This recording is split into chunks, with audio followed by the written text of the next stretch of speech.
All right. As you guys are getting those notes out, we'll just make sure that we review what we need to know for this stuff, just like we did last time. Of course, we need to know our integer rules, right?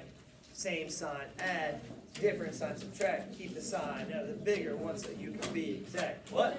And then keep change the signs. And then the last one that, of course, we need to remember all the time is same sign, positive, different sign, negative. Awesome. I bet you guys know the answer to these. When solving equations, our goal is to isolate that variable. How we want to use inverse operations. And what was our key from yesterday? Our key when solving two-step equations. Say it again, Desi. Good, we undo addition and subtraction first. And then step 2 is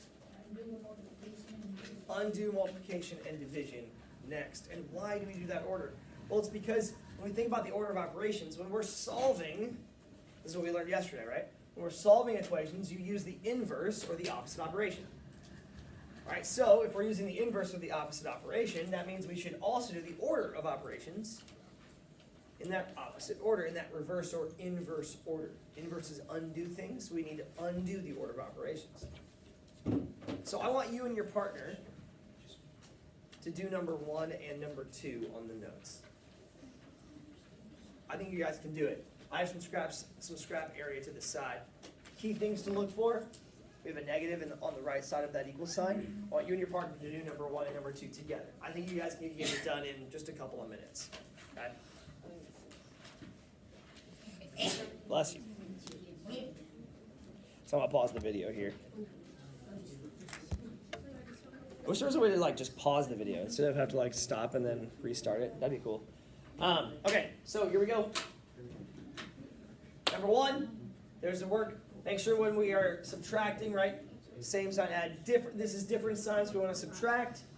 Keep the sign of the bigger one, so we get -9. 3w equals 9. Divide both sides by 3. And we get w equals -3. Questions on number 1? Okay. And now when we do number 2, right? That was one that I told you to do. Same process. The only thing that's different is this time we have a fraction here, b over -8, which we know is division. Or we know that's division. So we need to use the inverse operation of addition, which is subtraction. We subtract 10 from both sides. 4 minus 10 is, once again, different signs. Subtract. So we do 10 minus 4 and get 6. Keep the sign of the bigger one, which is negative. So we get -6. 4 minus 10 is -6. Multiply both sides by -8. Because I need to get b by itself. B then equals -6, -8. Same sign, positive 48. Right? And there we go, right? And the girls are looking at each other like, what? Right? Don't you think? Isn't that kind of what that? They're looking. Like, look at her. She's like, what do you think you're doing? Sometimes I think Elsa gives some weird looks. Sultry. I'm like, tone down the heat. Maybe cool her off a little bit. It's a good thing she's an ice queen. Right? She's a little too heated right now. And number 3, we've got some things we need to remember. Okay? Now, we've done problems like this before, but I want to remind us what to do. You guys have a little box of information there. Stephen, will you read that box of information out loud for us? Solving equations with fractions, key concept. To isolate the variable, multiply by the reciprocal. Good. Multiply by the what, everybody said? The reciprocal. So what's going to go in that phrase is, I need to isolate that variable by multiplying by the reciprocal. Now, that's going to be a step we'll do in a little bit. Right, so I'm going to want to multiply by the reciprocal, but that's not going to happen right away, right? Multiply by the reciprocal. First things first, I need to circle the variable, build my wall, right? Build my wall, circle that variable, and I need to isolate the circle. So this says circle plus 4, it needs to be circle minus 4, cancel. And I get 1/8 x on the right-hand side, and on the left-hand side, 13 minus 4 is 9. And now I need to multiply by the reciprocal, right? So I need to multiply by the reciprocal here. So you'll notice all I got to do is multiply by what? What do I multiply by? 8 over 1 on both sides.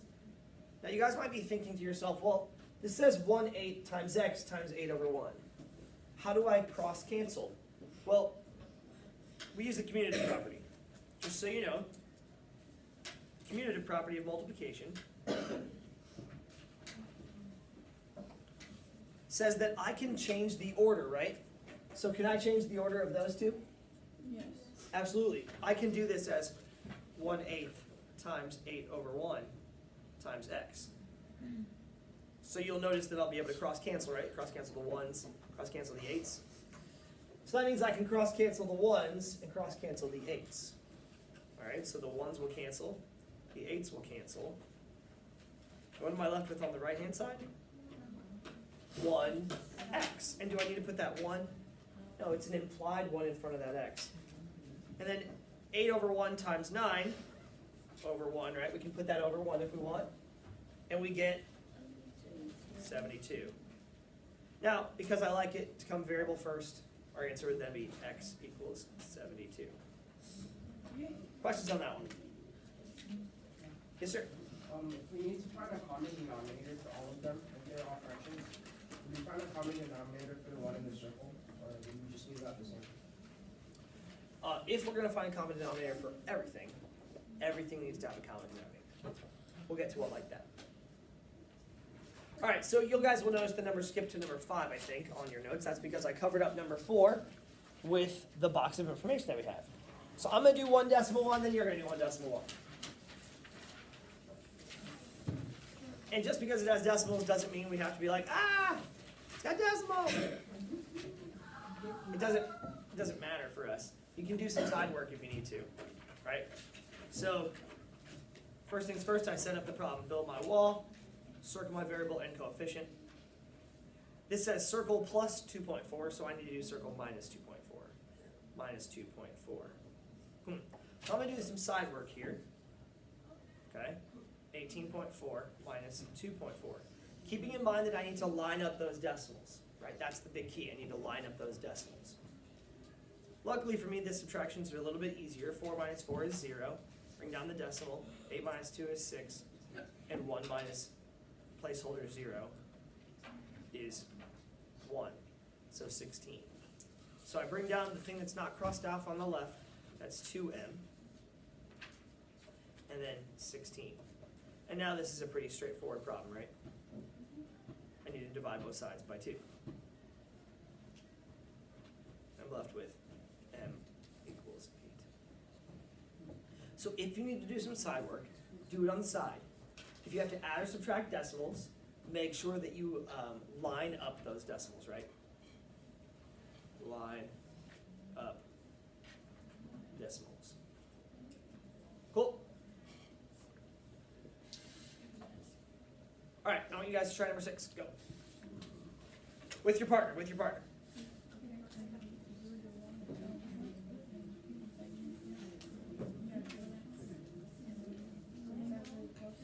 And there should be some room to do some side work over to the right-hand side. Don't do side work in the wall. Do side work on the side if you need to do side work.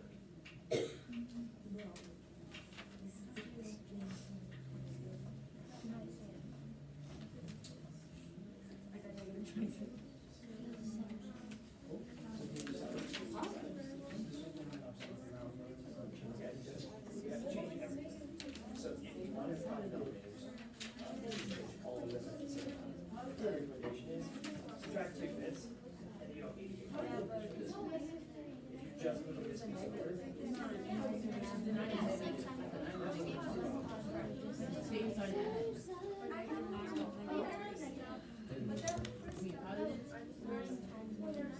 You are stuck. Oh wait, no, I was alright. So is it because this is subtraction? Yes, I have. No, I want you to see Where? just wait. Oh, it's not. The 27 should be top. No, that's not. Hey, so where do you think the mistakes happen on these problems? Be honest. It's the signs. It's the signs, left and right. How many people forgot their sign on number 9? Yep, that's a very common mistake.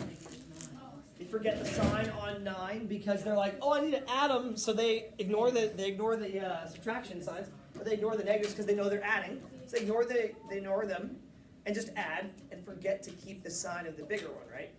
That's why we do the rep. We literally do the rep to double check to make sure we've kept our signs the right way. So make sure you're doing the rep and actually doing what it says.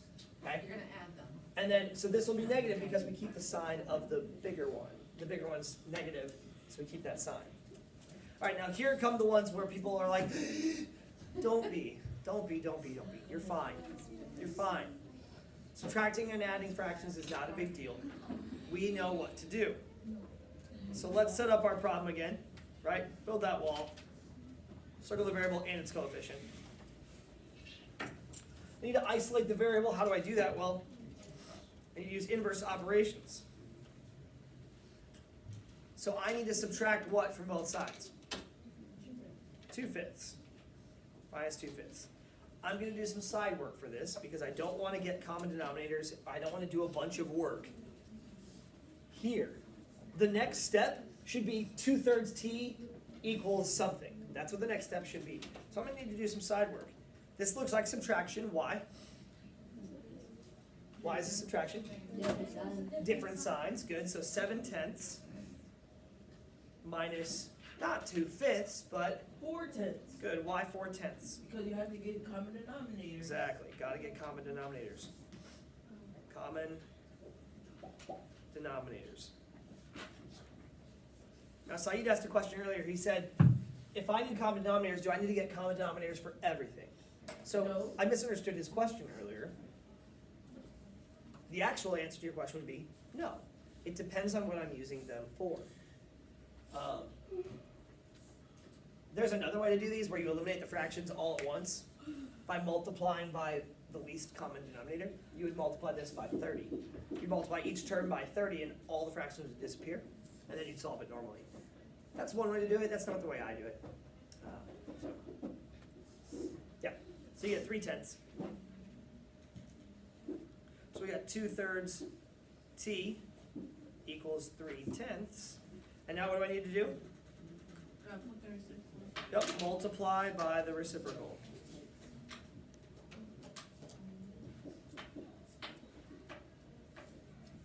Multiply by the reciprocal. So, what do I multiply both sides by? 3/2. And if you don't want to remember this as the reciprocal, the other way you can think about this is, there's a 3 on the bottom and I want it to cancel. So where should I put the 3? On the top. There's a 2 on the top and I want it to cancel, so where should I put the 2? On the bottom. So if you don't like to memorize things like multiply by the reciprocal, that's me. I don't like to memorize things. I just know I need to get rid of the 3, so I need to put it on top. I need to get rid of the 2, so I need to put it on bottom. That's how once I figured out that in high school, I was like, okay, cool, I got this. So that was something that I thought was helpful for me. And now the 3's will cancel, the 2's will cancel. I'm left with t. And then on the right-hand side, does anything cancel? No. Nope, so it looks like I just got to multiply straight through. So that would be 9/20. Positive or negative? Positive, because it's same sign positive. Good. Questions on that one? All right, I want you and your partner to try number 8. I'm going to give you some advice. You're going to get a fraction that's unsimplified in the middle of your step. Don't simplify it mid-step. Don't. So as you go through this problem, you're going to get a fraction that you'll want to simplify in the beginning. Don't. Save the simplifying to the end. It'll make your life easier in the long run. Or cross-cancel, but you know, I wouldn't if I were you.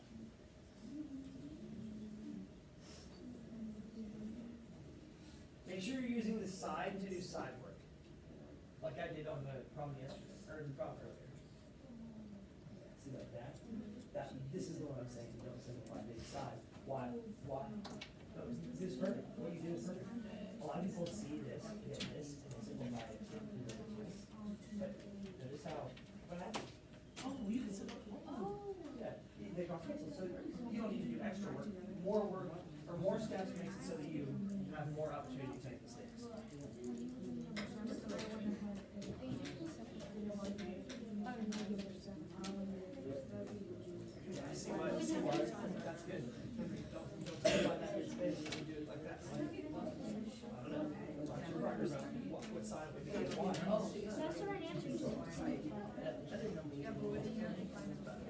check those signs, everybody.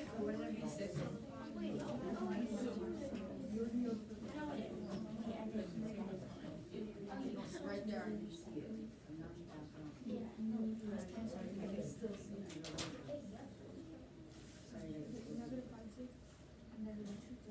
We are not going to go over number 9, so if you and your partner are done with number 8, you may work on number 9. I'll show you the answer. If you don't have questions on number 8, I'm walking around and taking a look at number 8 still. Where's your answer? Here? Here? No, what you're doing is fine. I just can't tell which one's the 5 or which one's the 6. Oh, sorry, that's Be careful on your signs. As it comes with your side. Good. So we have 5, 6, minus 2 is the same sign. How do we add fractions? We need to make sure we have. So we can rewrite this. So 5, 6 plus 4. And they'll both be negative, right? Because this is a negative. Eventually you'll turn it into negative. So 5, 6, and 4, 6 is. Yes. You're supposed to, you can add it. It is at 6. All right. Couple things to remember. Signs are where people mess up. Big time.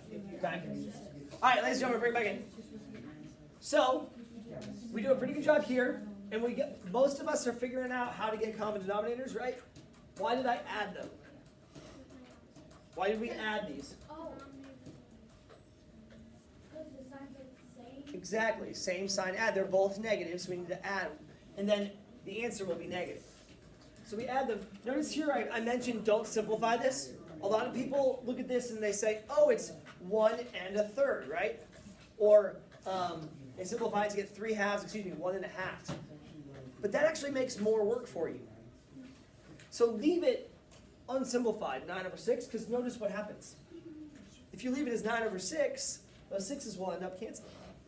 So don't simplify mid-problem when you have fractions. You want to leave them improper. Don't simplify them to mixed numbers. Okay? Leave them improper. Because then when you multiply, notice, did everybody remember that the reciprocal is negative? Okay? Because in order to be left with a positive n, we need to be multiplying. We need them to have the same sign. Positive, right? They need to have the same sign so we can be left with a positive n. So the reciprocal is not only flipped with the same sign. So flipped in the same sign. And for those of you who made it on to number 9, here's the answer to number 9. Like I said, I'm not going over that one. Okay? For time's sake, we're not going to go over the word problems today. We may go over a word problem or two tomorrow.